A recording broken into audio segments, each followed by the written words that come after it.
welcome back, viewers. You're watching our IPL show.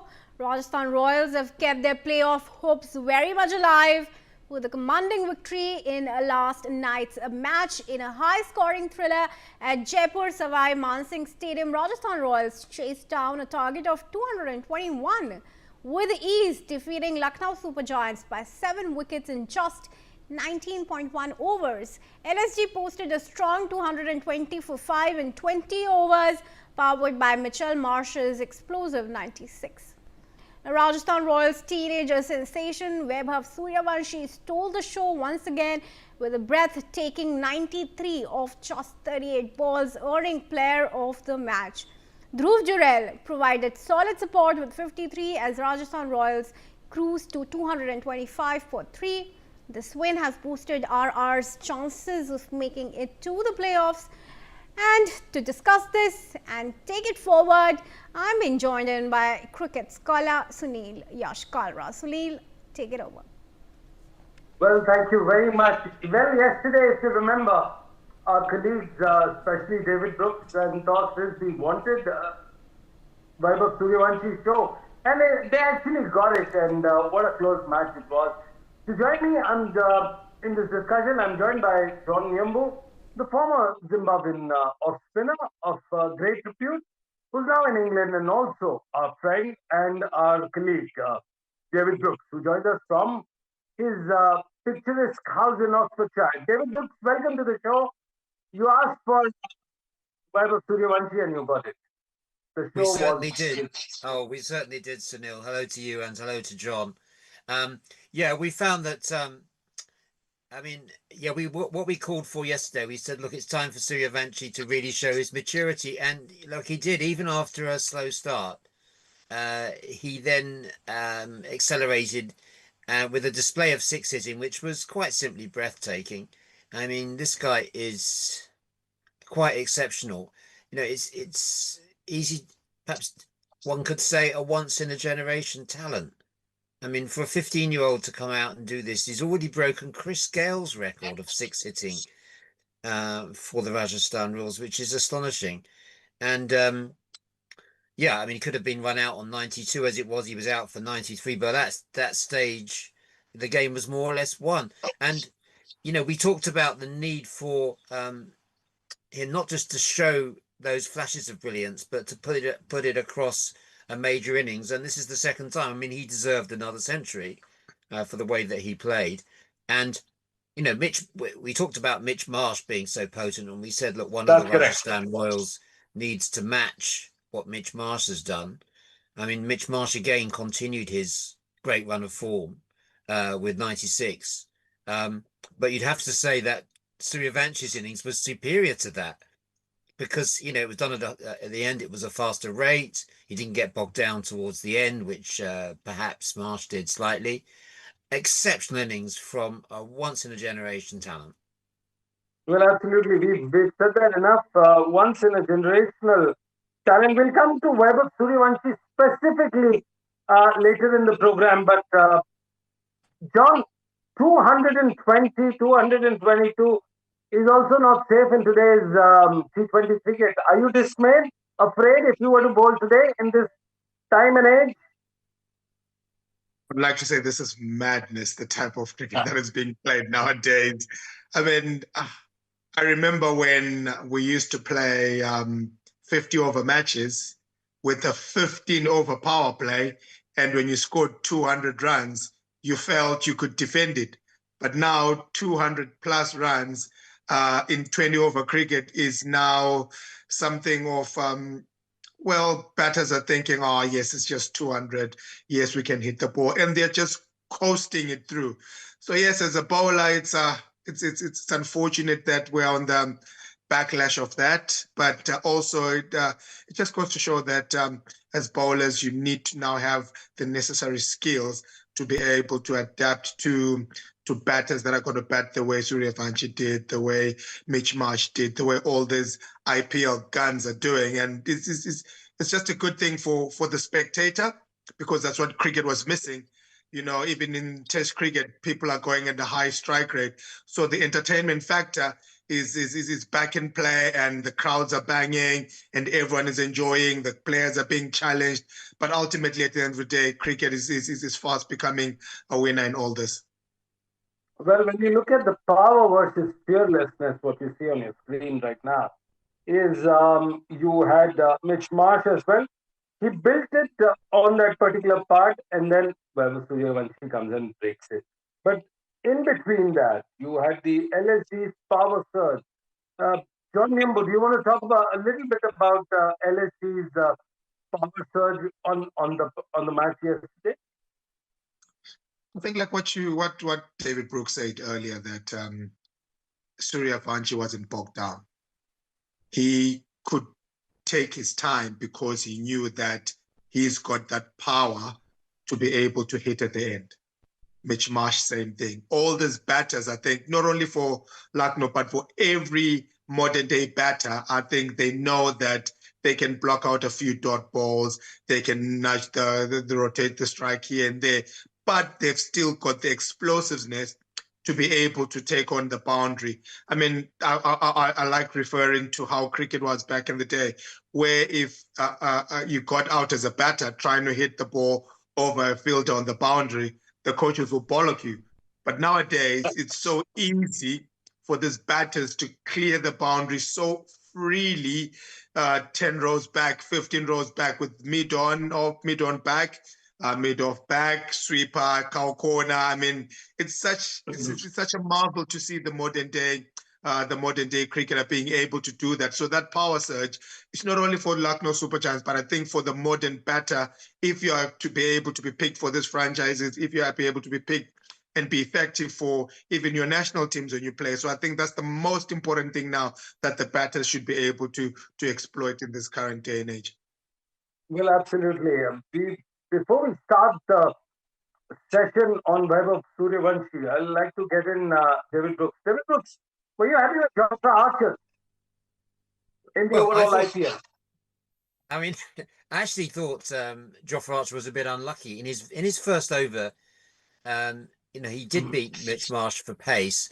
The ball, went up in the air, and on a luckier day for him, that would have been out. As it was, it just found a safe spot to land. But there's no doubt that Archer's surprise weapon, that very quick ball he bowls first or second ball, should have had a wicket. In the last game, Archer was unlucky. He got a catch put down at short fine leg in his first over. I think as a bowler, he wants that momentum. You could see his head dropping when, again, what should have been a wicket, that ball went into the open air. So when he came back, it was a much more difficult job. The batsman was set, and I thought maybe he could have mixed it up perhaps a bit more. But you can't really single out Jofra Archer for criticism, because all the bowlers David, very quickly, do you think Jofra Archer bowls that first or second delivery, which is super express of his entire spell? Do you think that's a pattern that the team has managed to untangle? Well, I think the question is, what everyone's asking is, can he bowl it more often, and can he maintain that sort of that pace? The thing with Jofra Archer, he's been known for that express pace, but he's a much better bowler than just relying on pace. He does move the ball around. I mean, he's one of his heroes is Courtney Walsh. He used to swing the ball both ways, move it off the wicket. Archer's capable of doing all of that. When he first burst on the scene, it wasn't just for express pace.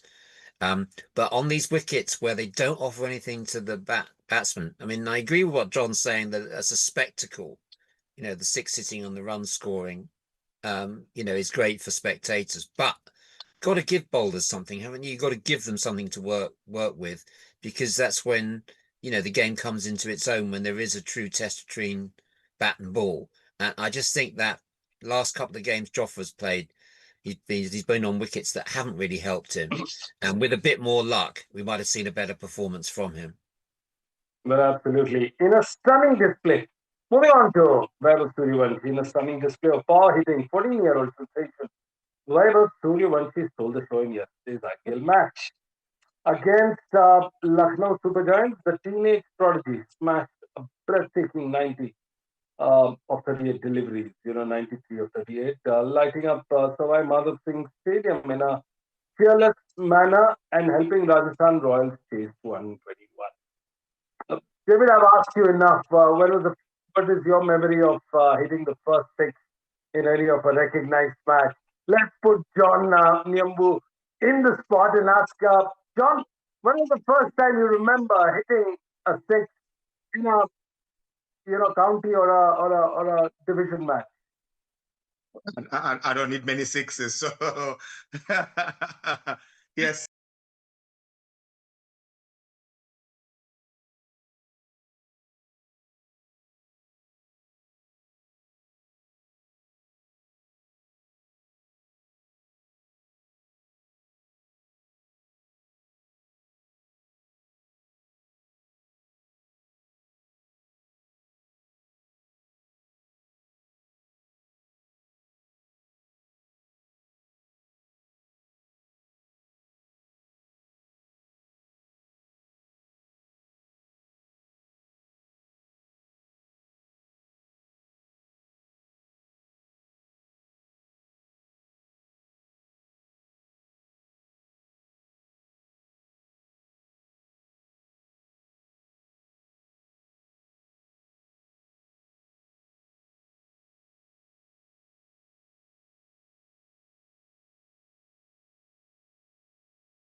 You want him to play test cricket. You want to see him expressing himself in a test match at Lords, expressing himself in a test match at Perth, expressing himself in a test match at Wanderers, so that he can be the all-round cricketer or batter that we'd love to see for a very, very long time.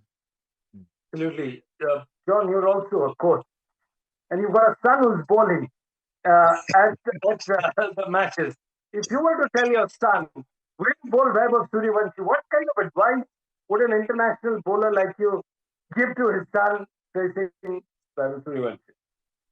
I think Suryavanshi, you need to make him hit one side of the wicket. Yes, he hits well on the offside, but he hits a lot of his big sixes on the leg side. So you want to take out that leg side away from him. You want to mix up your pace. You want not to be too predictable when you're bowling to a guy like that. And it's scary to think that Suryavanshi is only 2 years older than Rafael. So they're like peers, if we can say that. But look at the difference where he's playing and where Rafael is playing, and that just goes to show what a talent he is. Well, absolutely. David Brooks, what quality that stood out in yesterday's smashing ball hits Suryavanshi was dishing out to the bowler? Well, I mean, he's got obviously got the power, which is unusual for someone so young, but he's also got that wrist movement, hasn't he? And it's the timing. It all looks quite effortless. Interested to what John said. Yeah, will this translate to other formats? And I see he's only played 8 first-class matches at the moment, averaging only 14. Although he has scored 193 in a List A match, a 50-over match. So he's obviously, I mean, you would expect a talent like this to dominate all formats, wouldn't you? Is there any reason to think that he couldn't work on his game and add the other elements necessary to be a superb Test match player as well. You know, is he the new? I don't want to say Tendulkar. I don't know who we can compare him to. He's just the new. There isn't anyone to compare him to. But you know, is he capable of taking his game into all formats? I don't see why not. If he can do what he's doing already at 15, then surely, you know, with his, you know, obsession, he's clearly played a lot of longer form cricket in his time. He's grown up playing red ball cricket. How long before we see him in the India ODI team or in the India Test match team? I wonder. He obviously has got to show what he can do across other formats first, but how long will it be before we see him shining across all formats? I think it's inevitable. Well, absolutely. When you look at that screen, what happened yesterday, there was a team selection for India, and some of the players actually did not make it to one format or the other. But more importantly, what we have to ask is it the new normal where the teams are not going to have a consistent playing 11? For example, Rishabh Pant is only reserved for Test, and he's lost his vice captaincy. Jaiswal is just Test and depends on Rohit Sharma's availability. KL Rahul, ODI and Test. Washington Sundar, all formats. Akshar Patel only for T20s. Jadeja only for Test. Gaikwad, first class, and IPL. Ishan Kishan, ODI and T20. Samson, T20 and IPL. Do you think this is going to be the new normal, where you would bifurcate players? It's like horses for courses, David. Well, I think, yeah, there's so much cricket in the calendar that inevitably people are going to favor one format, you know, over another. So I think it's natural that you pick the best team, you know, for each format. In West Indies cricket, what we've seen recently is an attempt to get more of their white ball players into the Test match team, the likes of Shai Hope, Brandon King. England failed with Joss Butler, you know, to make him a Test match player. He was a superb white ball player, but his run in Test match cricket wasn't so convincing. So I think it's natural that players will specialise. But when you've got a talent that shines out as much as Suryavanshi, then you'd have to say, you know, you would want him to play as much cricket as possible. Well, absolutely. You'd want him to play as much as possible. In fact, we had a closer glimpse of this destructive batter in December 2024, and he hasn't stopped after that. In fact, he doesn't make the cut of the call. Very quick question, David. Do you think he's going to make Indian debut sooner than later? Well, I mean, I would like to think so. I don't know who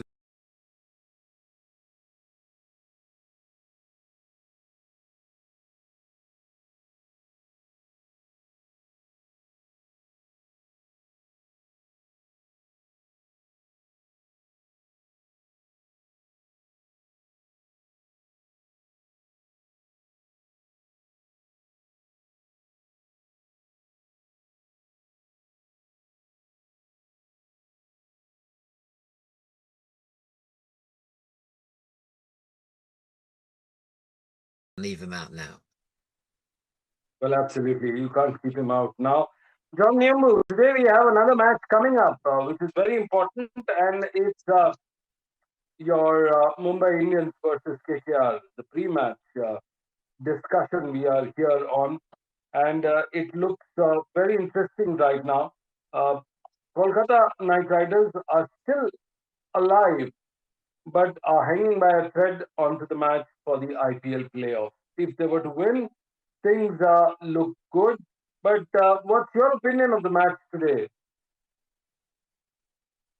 I think it's unfortunate that Mumbai Indian, like now I'm speaking with my Mumbai Indians hat on, where they haven't really played as well as they would. But like any other big match game where like the old school powerhouses meet, there's always a lot of pride at stake. So I think that is the big drive for Mumbai Indians today, not to get knocked over by KKR for pride. And for KKR, like you said, they're hanging on the thread. They just want to keep knocking on that door to ensure that every win they have propels them closer and closer to the playoffs. So I think could be an explosive game. The big players have to turn up once again because of the magnitude of the relationship and rivalry between the two teams. So I think that'll be the drive. Take away the table, take away all the calculations that need to be done, but by purely playing KKR versus Mumbai Indians, there is a lot of pride at stake, and it's going to be a good game. David Brooks, is it easy to take away the table, as our friend puts it? But very rightly so, because you've got Surya Kumar Yadav, you've got Hardik Pandya coming into the team and boxing the attack, but at the same time, you've got Sunil Narayan and Ryan Rickelson working heavily on this. It's going to be a run rate fest. Do you think they'll keep one eye on the table and one on the prize, or is it only playing for the prize? Your view? Well, obviously KKR, with 5 out of 6 wins, have got every chance of qualifying still. So, yeah, you'd expect them to be fully motivated for this.